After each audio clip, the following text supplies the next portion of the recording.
And we're back on your screens. Thank you so much for being patient with us as we took this little break. We will tell you more about that in a second. But right now it is 6 a.m. and we are just arriving into a new island called Huahine. We sailed overnight from Tahiti to here. We didn't film very much because it was really, really wet and rainy and dark. So here we are. Let's celebrate arriving.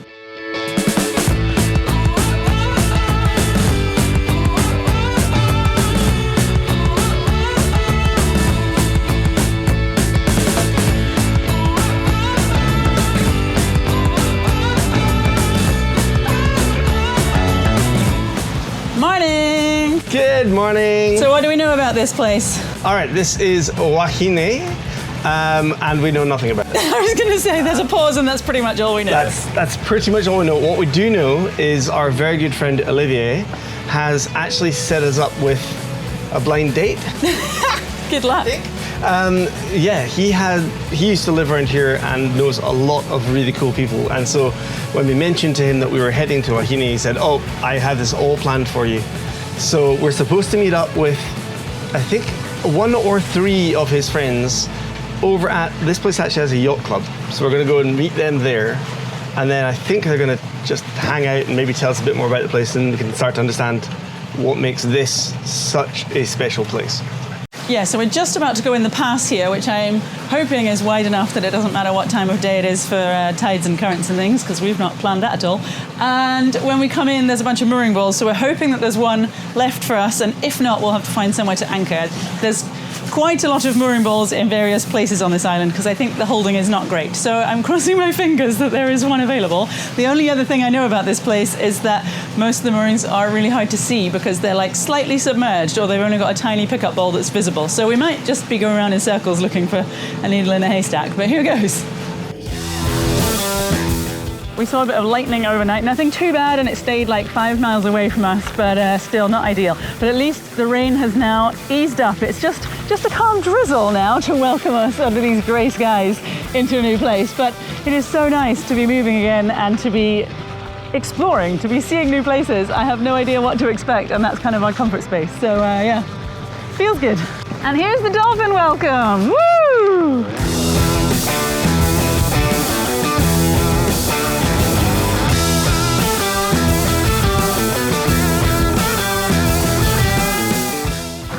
I can actually hear them squeaking.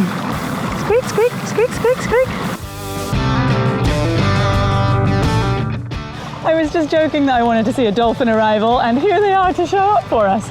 I do apologise if you couldn't really see them because it's so kind of misty rain that the whole lens is just covered in raindrops now, and there was so much rain overnight that the water has definitely, again, don't know how well you can see it, turned a kind of brown colour as we've come through the pass now with all of the runoff from the hills. So the dolphins have ditched us, they've stayed out in the nicer bit, and here we are arriving.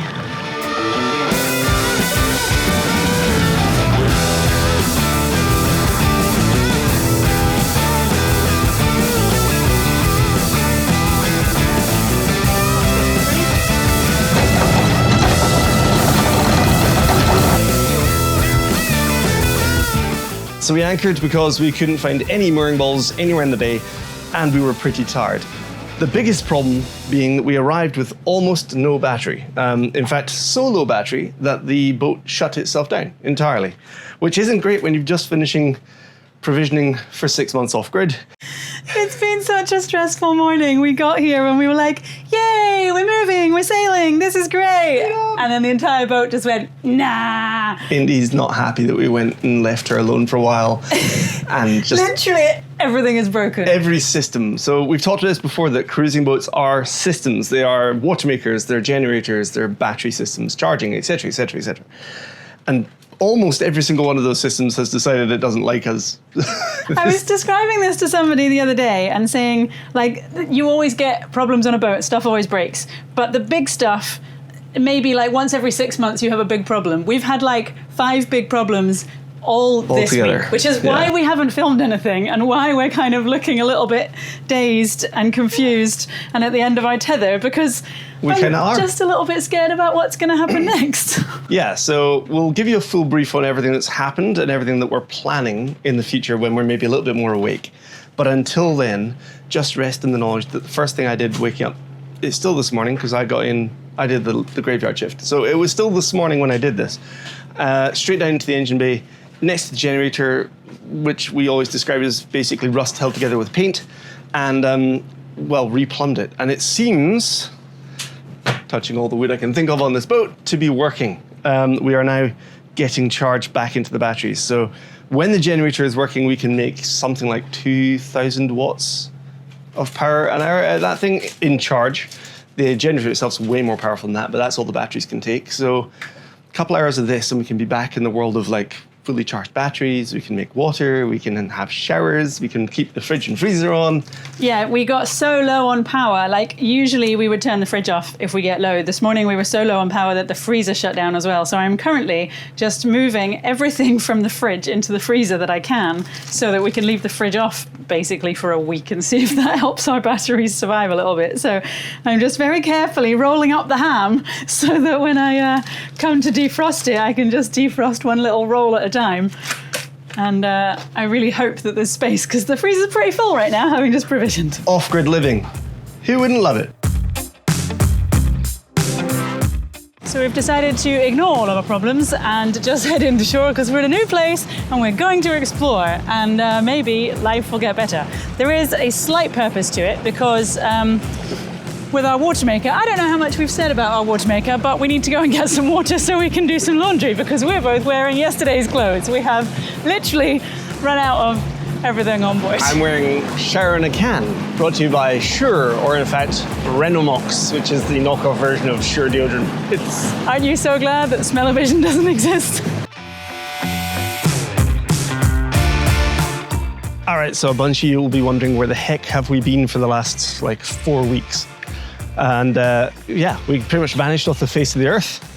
I think we've basically seen most of the face of the earth. It feels like we have just been traveling much quicker than normal because we're used to sailing and going on planes is now scary. Yeah, so it all starts back with your parents flying in for a visit. We decided to give ourselves a bit of time off to really enjoy spending time with them. It's so rare. This is the second time they've ever been on the boat. And we actually passaged with them from the Tuamotus back towards Moorea and Tahiti, which was great to show them what an overnight passage was all about. A bit more time on the boat properly. Yeah, it was their first time sailing kind of offshore and spending that much time on the boat. So that was super fun. I absolutely loved it. But yes, we didn't particularly pick up a camera while they were here and just enjoyed their time. Yeah, and then basically the day they got off the boat, we had 1 day, 24 hours to turn everything around, pack everything up, because then we had to fly off to the BVI for the Odyssey Sailing Festival. Which was so much fun. It was amazing. I have to admit, we weren't too sure what to expect. We knew it'd be good, we knew it'd be a lot of fun. We didn't realize it'd be that much fun. It was phenomenal. It was awesome, and we will definitely be doing that again sometime. So as soon as we know details, we'll let you know, and hopefully we can see more of you on a sailing week like that, because it was awesome. It was great, and getting to hang out with the guys. So we had a couple of patrons on the boat, and new friends as well, and just everyone mucking in. I think the comment that was made was we were the only boat where everyone had arrived with sailing gloves. Yeah, we were the hardcore sailing boat. Yeah, I like that. So that all happened. We then flew back in a hurry, had to turn around and get ourselves ready to leave the country. So we said that we've come to shore because we want to fill up our water jugs. The reason for that is that while we were in the BVI, we ordered 2 new membranes for our watermaker. Just, I think 2 days before my parents arrived, the membranes suddenly shut up. The water we were getting was not safe to drink. And having had them for 4 years, constantly using them, we figured it was time to replace them. Yeah, so the membranes, for reference, are the bit that actually makes salt water turn into fresh water. Yes, so quite crucial. Most important filter of the system, and we had 2 of them to replace. So they're like 40 inches long each. They are quite Thousands expensive. of dollars. If you buy them here, they are over $1,000, which is ridiculous, and it's like 3 times the price as anywhere else in the world. So we thought we'll get them while we are closer to the States at least, but unfortunately they didn't arrive in time for when we were going to fly home. So luckily we had some friends in the next door country who bought some for us there and sailed them over, gave them to us, and then we flew back with them. So it was a little bit stressful the last 2 days that we were away, but we got back to Indy and we had 2 new membranes, and you did all the hard work of fitting them, which took forever. Yeah, so what should have been a fairly straightforward replacement of these 2 membrane filters involved about I thought it was 3 days. You think it's 8 days. Let's average it out at 5. That's Somewhere still in there. A week. 4.5 days too many. It was loads of fault finding because we were getting really odd readings and not drinkable water out of these brand new membranes. And as of today, we think essentially one of those membranes is actually faulty. So we've flown whatever it is, 24,000 miles, the wrong direction with these faulty membrane products. So we can't return and get any money back. So it's kind of money wasted.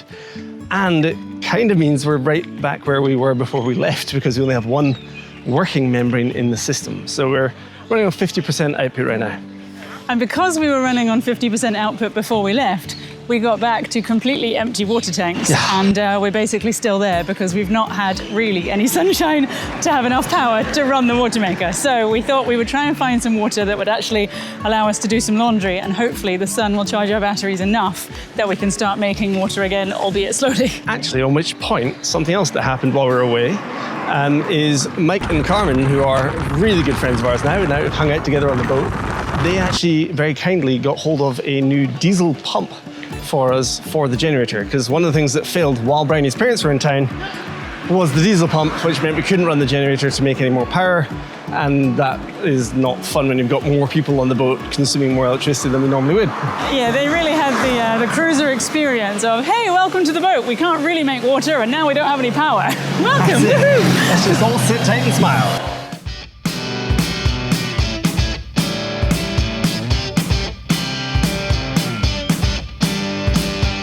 Like every good brownie hike, we walked around in a circle, went to the wrong place 3 times, and then a friendly local helped us find where the water is. So we're just going to go and get the dinghy so that we don't have to carry the heavy water jug quite so far on the way home. But we have almost found success.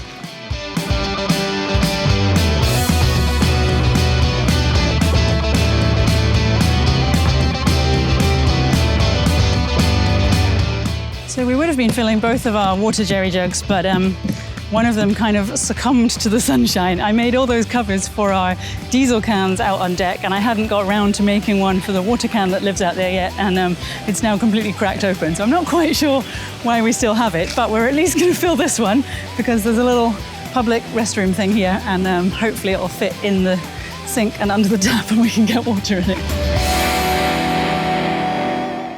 Yeah, we haven't really used these in A while. Yeah, too much of a while. So get them rinsed out, and then hopefully we can get them mostly full. It's not a quite perfect design, but close. And we're not going to drink from them anyway. It's just... This is just for showers and laundry. Laundry. And washing dishes, yeah. It's just not salty. Ready salted. Ready salted water. It's full.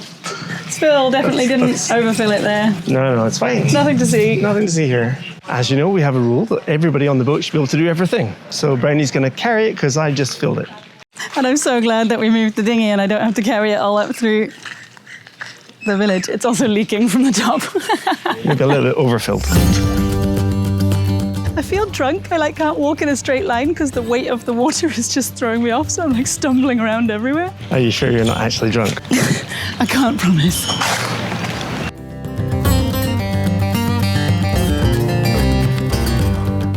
I don't know if we trust me trying to climb into the dinghy with it though. 3, 2, 1, walk. I'll definitely fall. All right, do you want me to do that part? Well, at least film it so that when I fall over it's comedically cool valuable. For everybody's enjoyment. Oh, this is horrible. No, I'm trapped. The dinghy started going with 1 foot and I didn't commit. I don't think I can do that. Slide it. Yeah. All right. Now, if you fall, I'll feel very justified. Yeah. Well done.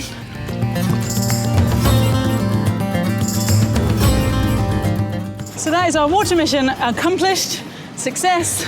We can wash some clothes. We might not smell quite so bad. And that's pretty much everything as good as we can hope it to be for now. The only other thing that happened that we haven't told you about is during the week of mayhem and everything breaking on the boat, we had so much lightning over the top of us in Tahiti that at one point I was touching the metal connector on one end of one of the pipes from the watermaker, while Ian was touching the rudder stock as he was climbing out of the engine bay. And we didn't get a direct lightning strike on the boat, but there was so much lightning in the air that we both got a really sizable shock. It went from my finger right up to my elbow, tingling. And then for hours later, I could still like see weird lights and stuff in my eyes. But that's nothing new with you. That's just... Yeah, maybe that was just like a regular Wednesday. But it was really scary. I didn't know what had happened at first, and it was definitely the closest I ever want to come to getting hit by lightning. So now I'm going to be super scared every time we see it anywhere. Yeah, so yay. What looks like it might have been is basically so much static built up in the air and maybe even the sea. I don't know the details of that. Lightning in boats is a bit of a weird topic, but essentially the only casualty we can find other than our hands and arms is our starter battery in one of our engines, which decided the morning of our departure that it was dead, completely dead. Yeah, we just went to start both engines and one started fine and the other was just like, no, I'm done. So we had to go and buy a new starter battery. So now that's rescued and brought back to life, but it and has our bank account is most certainly dead and gone forever. Goodness. Yes, we're just not thinking about that. We need to go off grid so that we can not spend money on anything because we don't have any to spend.